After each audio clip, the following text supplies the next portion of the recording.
Hello everyone, welcome to episode 4. In the last episode we finished this collection system for the mob farm. I've also added an animal breeder up there, with just cows at the moment. I've managed to breed them all, so there's up to 25 of them now before entity cramming starts. So let's give it a whirl, see what we do.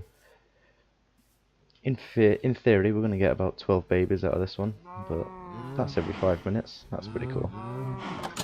And once we get a looting sword, probably not going to need food again. So, we can open the trapdoors, turn the water on again, and we can just go to town. A few of them are still dying just because the few seconds it takes the babies to fall down.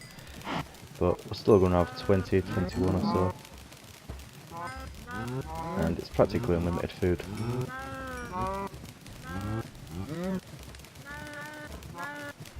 Looks like we've read about what's in there.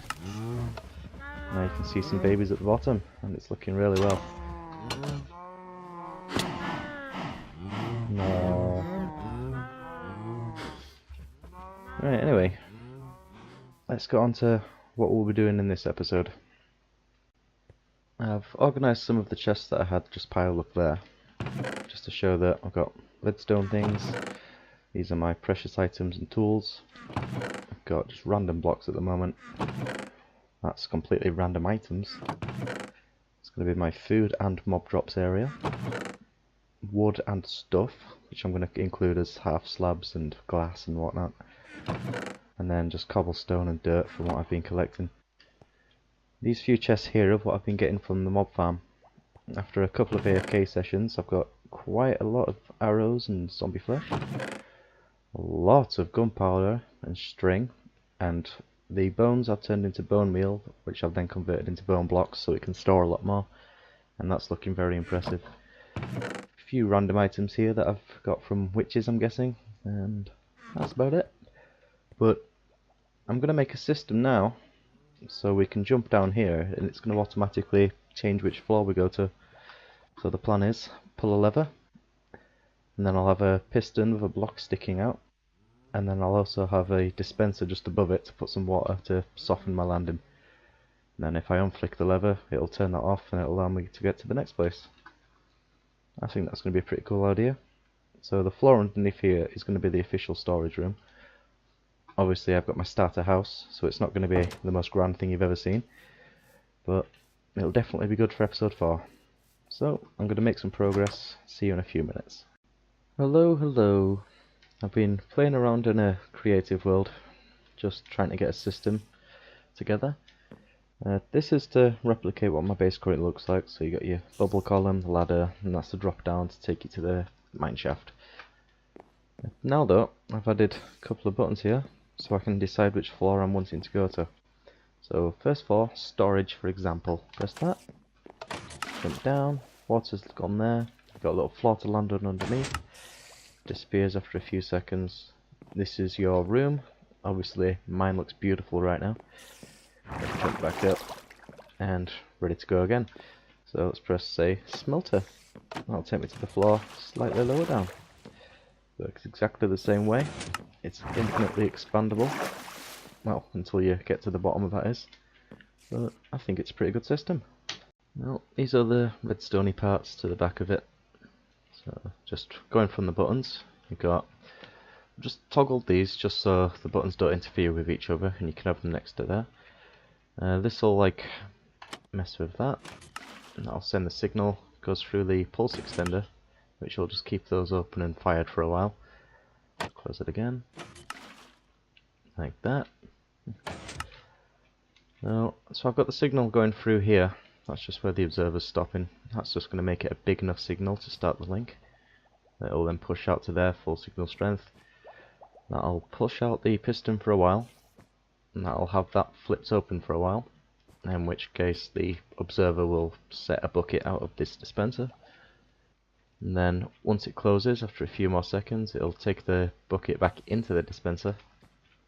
The second floor works exactly the same way, just reading out of the observer there, into the pulse extender, straight out from there, plugged into that one, and it works quite well. To make the signal a little bit stronger from the observer, I have just had to put this on 3 ticks, because if it was on 1 tick it wouldn't set this off, 2 ticks it would just set it off in a constant loop, so 3 ticks has actually been the magical number to make it work well, and same for this one as well. Now that I have a system for getting to different floors, it's time to make this room look a bit nicer, add the buttons and begin on the redstone. And I don't really know how many floors I'm needing at the moment, so I might just make 2 just in case. One for my storage room and one to be decided later. Right, let's get cracking.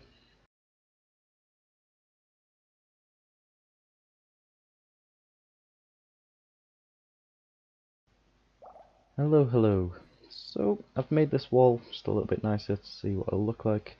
This is where I'll have my buttons. Obviously this is the main drop down area. So I've cleared out a little bit of room for where I'm wanting my first floor to be. So I'll put in the first couple of steps now, which will be... oh, forgot to get my items. Alright, need some of that, some of that. I'll make another bucket. Actually, the one I've got for now will do. Right, so I'll come back down to here. There's going to be a sticky piston there. We have a glass block. Doesn't necessarily have to be glass, but I'd rather it look like that, to be honest. That's where the dispenser will be. Let's put in a water bucket. And I'm going to need a sign there just to stop it from coming through. If I jump out the back of here to clear out all the space that I need.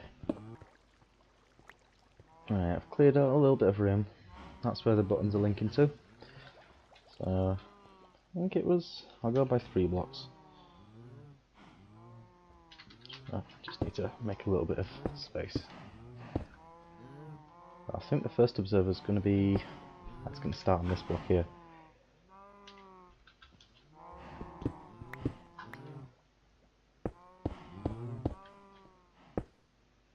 Whoops. I'm sure doing this well.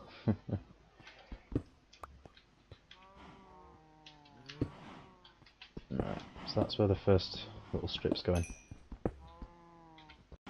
Okay, so I just got the resources I needed, and because the water flushed it away I thought I may as well start that again. So I'm going to break that block there, and put in a trapdoor. Now I've got that, throw on the observer.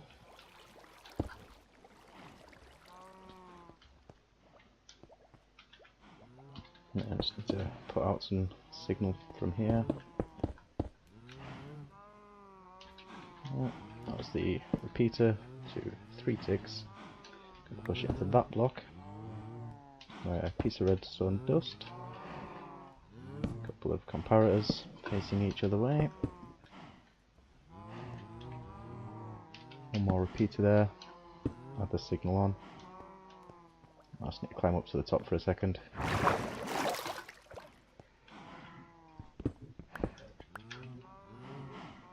Got a trapdoor on there.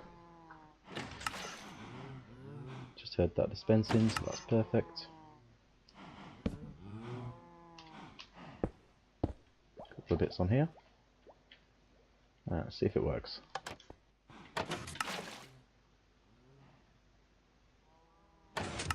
Perfect. Alright, let's actually use it this time, so I want to get back down. Clear out these bits, and the first room's officially complete. Alright, I've done the same thing for the second room. Let's just jump down there, try not to die.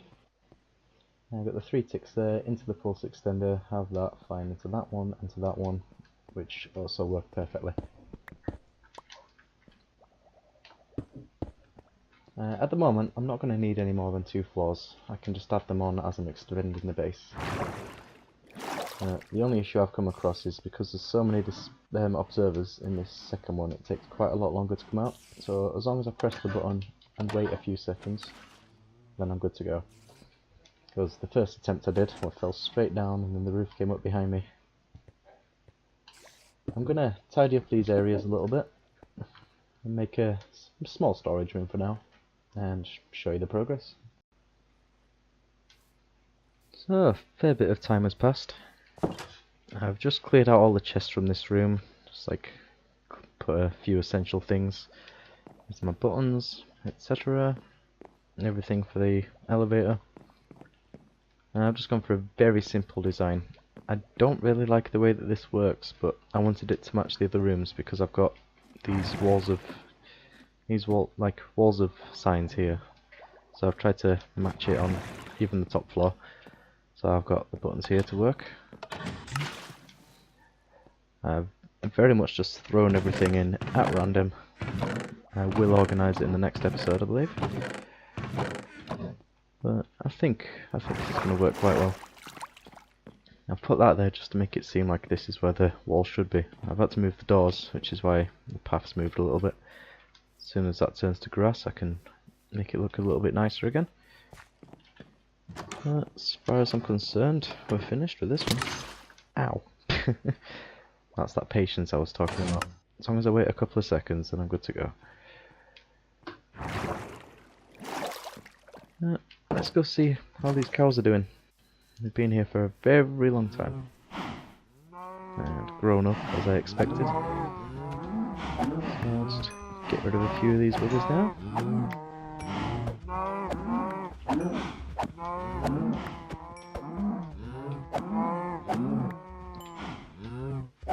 Considering this was me just breeding them once, getting a quarter of a stack of meat, well, almost a third, it's pretty decent. Right, I think this is going to be the end of the episode now. And next time I plan to either make all these rooms really nice underneath, or I'll be working on maybe a villager breeder, because iron is something that's quite important. And we're running low, as you can tell. Oh, it's been a pleasure. See you next time. Have a good one.